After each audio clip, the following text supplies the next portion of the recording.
பற்றி பார்க்க போகிறோம். பகதூர் ஷா ஜாஃபர் என்பவர் கடைசி முகலாய பேரரசரும் தைமூரிய வம்சத்தின் கடைசி ஆட்சியாளரும் ஆவார். இவர் 24 அக்டோபர் 1775 ஆண்டில் முகலாய பேரரசர் 2ஆம் அக்பர் ஷா சானி மற்றும் அவரது இந்து ராஜபுத்திர மனைவியான லால்பாய் என்பவருக்கும் மகனாக டெல்லியில் பிறந்தார். இவரது இயற்பெயர் மிர்சா அபு ஜஃபர் சிராஜுடீன் முகமது பகதூர் ஷா ஜாஃபர் என்பதாகும்.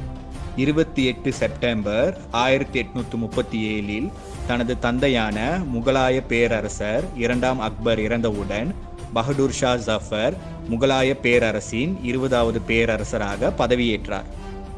முகலாய பேரரசு முன்பு போல பெரிய நிலப்பரப்பை கொண்டு இல்லாமல் வெறும் பழைய டெல்லி என்ற சிறிய பகுதியை மட்டும் இவர் ஆட்சி செய்து வந்தார்.